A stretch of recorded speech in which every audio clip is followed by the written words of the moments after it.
নমস্কার। আজকে আমি পরিবেশন করছি একটি গোয়েন্দা গল্প। নাম ঐশাচিক মৃত্যু রহস্য, আগাথা ক্রিস্টি। সিগারেটের ধোঁয়াতে ঘরটি আচ্ছন্ন। অ্যাস্টেটে সিগারেটের টুকরো আর ছায়ে ভর্তি হয়ে গেছে। টেবিলের ওপর একটি টেলিগ্রাম পড়ে আছে। এরকুল পোয়ারো টেলিগ্রামটি সম্বন্ধে ভাবছে। শান্তশিষ্ট চেহারার ছোটোখাটো মানুষ হলো এরকুল পোয়ারো। টেলিগ্রামটি পাঠিয়েছেন মিসেস পার্কার। এরকুলকে জরুরি কারণে দেখা করতে ডাকছে। বিশিষ্ট প্রাচীন প্রত্নতত্ত্ববিদ জেনিস পার্কারের স্ত্রী হলেন মিসেস পার্কার। পোয়ারোর মনে পড়ল যে সম্প্রতি জেনিস পার্কার এক অভিযাত্রী দল নিয়ে মিশরে গেছেন প্রাচীন প্রত্নতাত্ত্বিক অনুসন্ধানে। এরকুল মিসেস পার্কারের বাড়ি পৌঁছে ড্রয়িং রুমে গিয়ে বসলেন। বিপরীত দিকে মিসেস পার্কার ও তার পুত্র এডওয়ার্ড বসল। মিসেস পার্কারের নীলাভ চোখ উদ্বেগাকুল। ঝকঝকে বুদ্ধিদীপ্ত চেহারায় যুবক হল এডওয়ার্ড। মিসেস পার্কার জানালেন যে তার স্বামী 3 মাস আগে মিশর গিয়েছিল, অথচ এতদিন হয়ে গেল কোনো টেলিগ্রামও আসছে না, খবরও আসছে না। মিসেস পার্কার এই অবস্থায় এরকুলকে অনুরোধ করলেন এডওয়ার্ডকে সঙ্গে নিয়ে মিশরে যেতে। পোয়ারো সিগারেট ধরিয়ে ভাবতে লাগলেন। এক কাপ কফি খেয়ে মনস্থির করে ফেললেন। এডওয়ার্ডকে তৈরি হতে বলে উঠে এলেন। এরকুল পোয়ারো ও এডওয়ার্ড কায়রো এয়ারপোর্ট পৌঁছে গেলেন। এয়ারপোর্টে পৌঁছে পোয়ারো জোন্স পার্কারের প্রত্নতত্ত্ব অভিযানের দলটি সম্বন্ধে বিস্তারিত তথ্য সংগ্রহ করে নিলেন। এরকুল পোয়ারো দেখলেন যে অভিযান দলটিতে মোট 7 জন আছে। হিস্ট্রির উদ্যোগে অভিযানটির ব্যবস্থা করা হয়। গত জুন মাসে দলটি এখানে এসে উপস্থিত হয়। দলে আছেন doctor Jones Parker, doctor Richard. এছাড়াও দলে আছেন 2 জন তরুণ গবেষক, হ্যারল্ড এবং বেনহ্যাম। একজন তরুণী স্টেনো, নাম বারবারা। এছাড়াও আছে 2 জন পরিচালক, স্মিথ ও ইভম। তখন ক্রমশ বিকেল শেষ হয়ে আসছে। এয়ারপোর্ট থেকে জিপে করে এরকুল পোয়ারো ও এডওয়ার্ড তাঁবুর দিকে রওনা হয়ে গেল।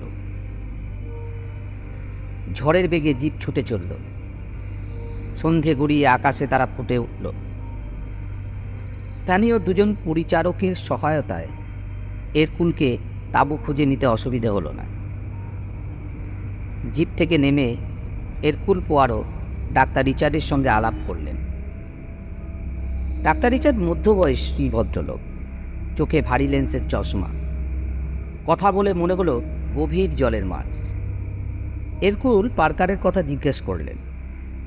সব চোখ মুখ থমথম করে দাঁড়িয়ে থাকল। কারো মুখেই কোনো কথা নেই। ডাক্তার রিচার্ড বললেন, গত 17ই আগস্ট তিনি হঠাৎ মারা যান।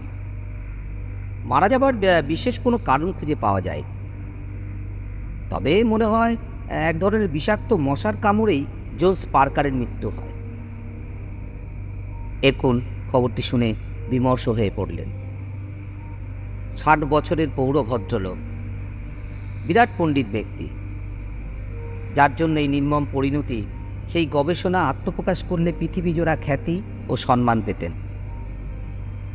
এডওয়ার্ড বাবার এই মর্মান্তিক পরিণতিকে অনেক কষ্টে মেনে নিলেন। এডওয়ার্ড তার মাকে তার পাঠিয়ে দিয়ে বাবার মৃত্যুর কারণ অনুসন্ধানে ব্যস্ত হয়ে পড়লেন। সবাই বেশ কয়েকটি তাঁবুতে ছড়িয়ে ছিটিয়ে আছে। এডওয়ার্ড সিগারেট ধরিয়ে চিন্তাকুল মুখে বসে আছে।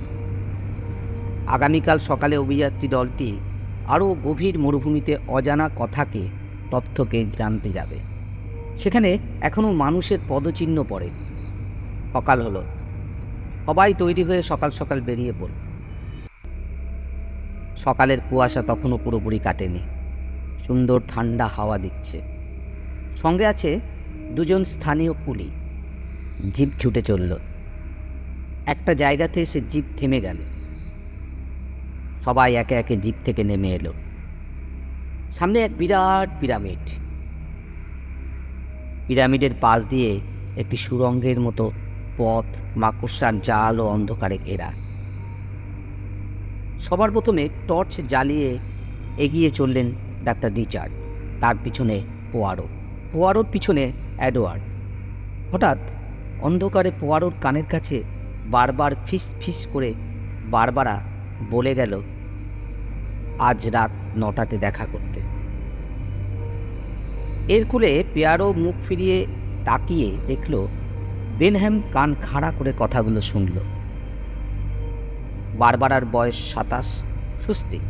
কি কখন বারবারা বলতে চায় সে কথাই এর কুলের মাথাতে ঘুরতে থাকে। পরপর পাশাপাশি সাজানো মমি।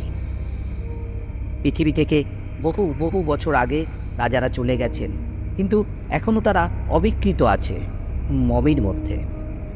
তাদের প্রিয় মণিমুক্তও আছে তাদের পাশে। বারবারা সব কিছুই দেখছে, নোট নিচ্ছে।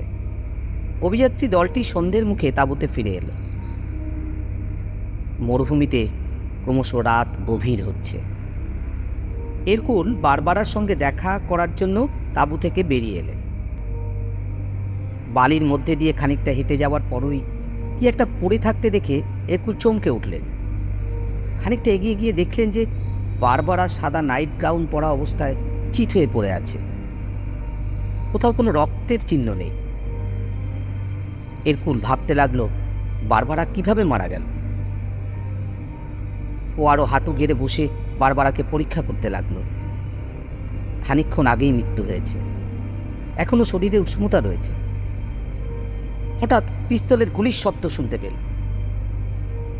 পোয়ারোকে লক্ষ্য করে বেনহ্যাম গুলি ছুড়ল। মুহূর্তের মধ্যে পোয়ারো নিজেকে সামলিয়ে নিল। বেনহ্যামের দিকে পোয়ারো তাকিয়ে দেখল যে তার চোখগুলি পৈশাচিক হয়ে উঠেছে। বেনহ্যাম মুহূর্তে পিস্তল ঘুরিয়ে ডাক্তার রিচার্ডের দিকে তাক করল। ডাক্তার আর্তনাদ করে উঠল। চকিতে এরকুল বেনহ্যামের হাত থেকে পিস্তল ছিনিয়ে এল। পিস্তল ছিনিয়ে নেবার পরও বেনহ্যাম অসঙ্গতভাবে হাসতে লাগলো। স্মিথ চিৎকার করে বলে উঠল, এসব হলো মিশরের অভিশাপ। এরপর গভীর কণ্ঠে পোয়ারো বলে উঠল, আরও একজন মারা গেল। সবাই সমস্বরে বলে উঠল, উনি কে? বারবারা। ক্ষণিকের মধ্যে ঝড় বয়ে গেল। ডাক্তার রিচার্ড হাঁটু গেড়ে নাটকের ভঙ্গিতে বলে চললেন, আমরা পঞ্চম ফেরাও কনস্ট্যান্ট আরজানের প্রিয়তম রানী সেলাহর মণি স্পর্শ করেছি। প্রতিশোধ নিতে ছুটে আসছে। ইতিমধ্যে এডওয়ার্ড বেনহ্যামকে বেঁধে ফেলেছে। সে আক্রোশে ফুঁসছে।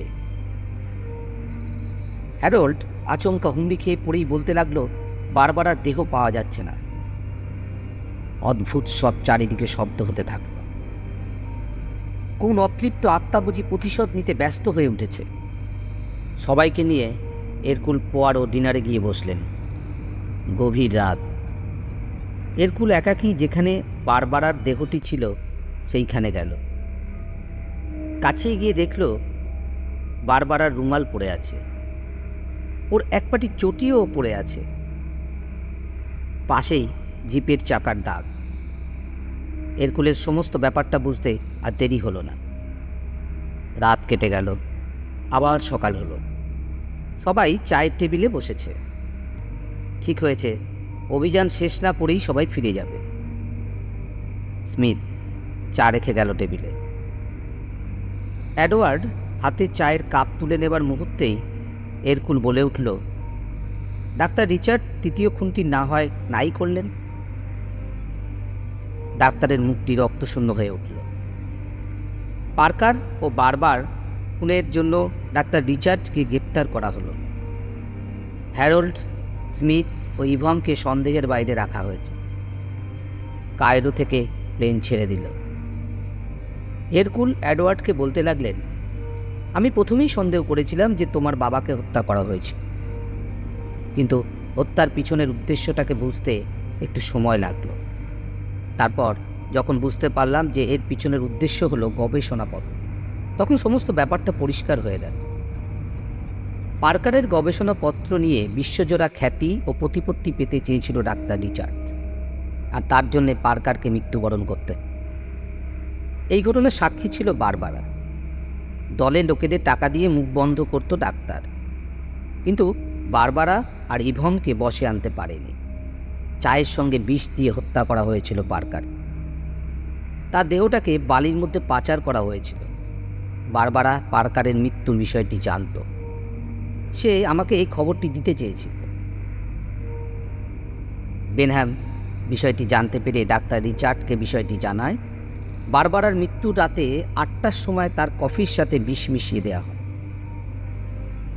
বিষ পান করে খানিকটা বেঁচেছিল বারবারা। আমি যাতে ব্যাপারটা বুঝতে না পারি সেই জন্য বেনহ্যামকে দিয়ে পাগলের অভিনয় করানো। এই অবসরে হ্যারল্ডকে দিয়ে জিপের সাহায্যে বারবারার মৃতদেহ সরানো হলো। অদ্ভুত ধরনের শব্দগুলো করা হয়েছে টেপের সাহায্যে, যাতে সমস্ত ব্যাপারটার মধ্যে একটা সুপার ন্যাচারাল ব্যাপার কাজ করছে তা বোঝানোর চেষ্টা করা। পরের দিন সকালে আমাদেরও একই বিষয়ে হত্যা করার চক্রান্ত করা হয়েছিল। ডাক্তার রিচার্ডের শেষ রক্ষা আর সম্ভব হয়ে উঠল না। এরকুল পোয়ারোর কথা শেষ হলো, আর প্লেনও লন্ডনে এসে পৌঁছে। আজ আমার গল্পের এখানেই সমাপ্তি। গল্পটি যদি ভালো লেগে থাকে অবশ্যই লাইক, কমেন্ট অ্যান্ড শেয়ার করবেন। এরকম আরও গল্প শুনতে আমার চ্যানেলটিকে অবশ্যই সাবস্ক্রাইব করবেন।